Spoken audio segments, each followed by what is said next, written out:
संगीत, ये क्या कर रहे हो? छोड़ दो मुझे। छोड़ो मुझे। ये क्या कर दिया तुमने? संगीत।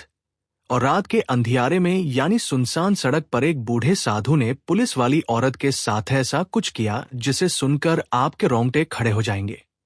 अंजलि, जो एक सीबीआई अफसर थी, एक मीटिंग के बाद अपने घर वापस लौट रही थी।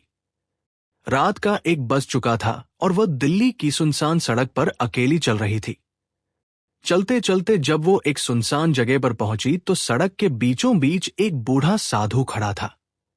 जैसे ही उस बूढ़े साधु ने थोड़ी दूरी पर एक खूबसूरत और जवान लड़की को रात के उस पहर अपनी ओर आते देखा तो वो बेसब्री से उसका इंतजार करने लगा। अचानक बूढ़ा साधु सड़क के बीच में आकर खड़ा हो गया और माया का रास्ता रोकते हुए उसे ऊपर से नीचे तक घुरने लगा। माया उसके पास से निकलकर आगे बढ़ने लगी तो अब बूढ़ा साधु उसके पीछे पीछे चलने लगा।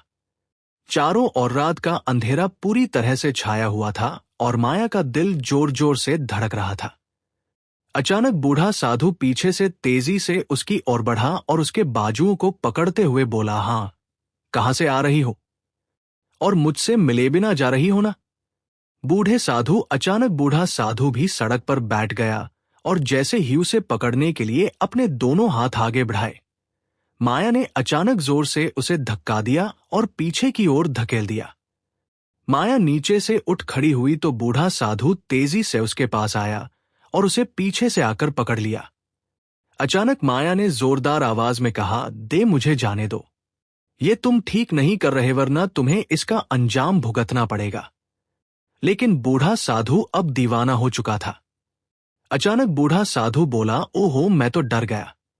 बूढ़े साधु ने अपने पास रखी भांग की बोतल उठाई और लड़की की ओर बढ़ने लगा।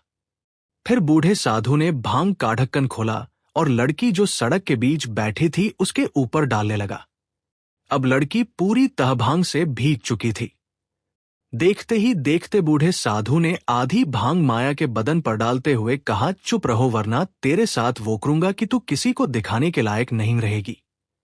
माया, जो एक सीबीआई अफसर थी, उसने बूढ़े साधु के हाथ से वह बोतल छीन कर पीने की कोशिश की।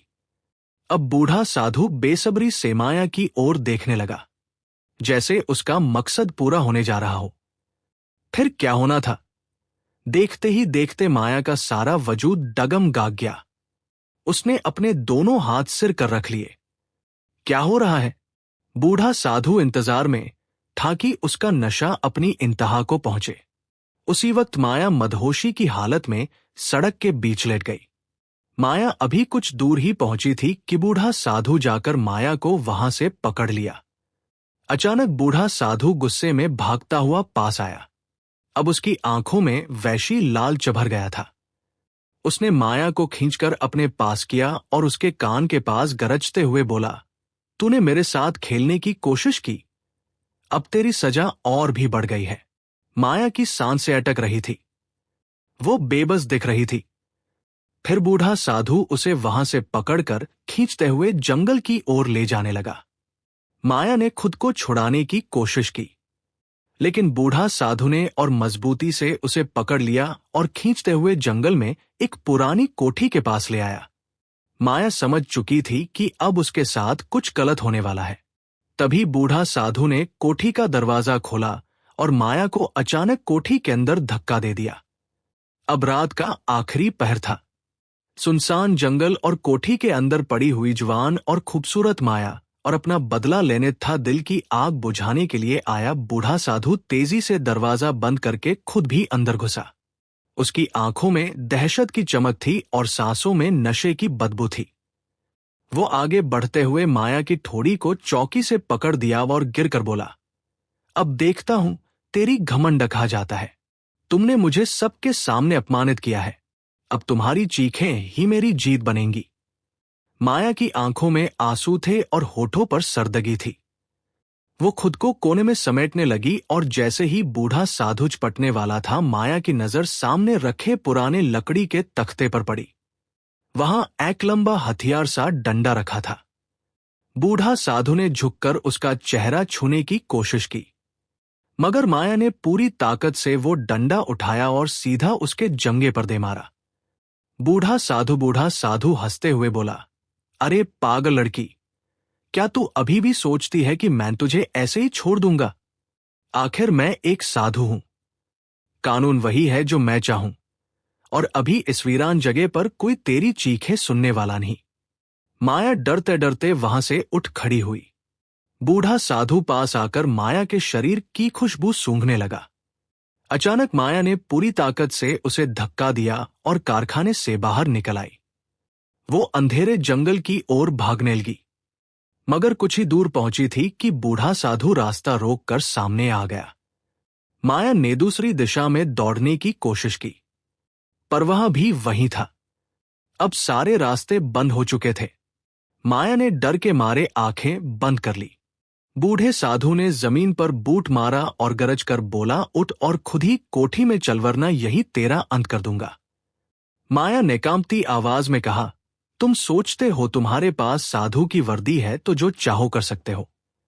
याद रखो, जुल्म कभी देर तक नहीं टिकता। बूढ़े साधु के होठों पर तंज भरी मुस्कान फैल गई। बहुत बहादुरी दिखा रही हो, मगर अब बातों से कुछ नहीं होगा। उसने झोली से रस्सी निकाली और बोला, तेरे हाथ पांव बांध देता हूं। माया ने चालाकी से कहा, अच्छा ठीक है, मैं तैयार हूं, जो तुम चाहते हो, पर रस्सी छोड़ दो। बूढ़ा साधु हंसा, शाबाश, अगर पहले मान जाती तो इतना सब नहीं करना पड़ता। माया धीरे धीरे कोठी की ओर बढ़ने लगी।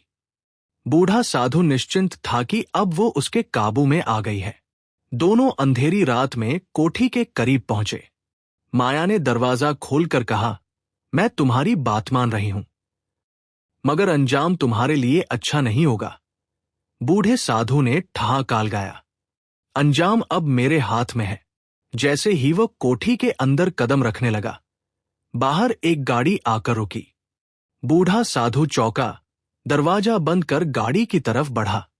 माया ने मौका देखकर अंदर से दरवाजा खोला और बाहर आ गई। वह तेजी से बूढ़े साधु के पास जाकर उसका हाथ पकड़ते हुए बोली, अब क्या हुआ? माया की आंखों में हिम्मत थी और चेहरे पर सुकून। बूढ़े साधु के चेहरे पर हल्की मुस्कान फैल गई। वो कोठी की तरफ गया और वहां से एक फल लाकर माया के हाथ में दिया। माया ने फल खाने का बहाना किया ताकि थोड़ा समय मिल सके। बूढ़ा साधु बेसब्री से बोला, चल वक्त बर्बाद मत कर। माया ने सोचा, अब रोकना मुश्किल है, और धीरे से उठ खड़ी हुई। अंधेरी रात और सुनसान जंगल का सन्नाटा डरावना था। बूढ़ा साधु आगे बढ़कर माया का बाजू पकड़ते हुए बोला, अब तमाशा हो गया। चलो। माया ने हल्की मुस्कान के साथ कहा, एक शर्त है। कुछ दिनों बाद अदालत में मुकदमा चला। माया ने कैमरे की रिकॉर्डिंग और सारे सबूत पेश किए। सच सामने आ गया और अदालत ने उस दरिंदे साधु को आजीवन कारावास, उम्र कैद की सजा सुनाई। माया ने आसमान की ओर बराबर है, सजा सबको मिलेगी। ते हैं। अगर हमारी वीडियो पसंद आए तो एक प्यारी सी लाइक जरूर करें। प्रशंसा, हमारे चैनल रोशनी व स्टोरी को सब्सक्राइब करें। धन्यवाद। प्रशंसा, संगीत।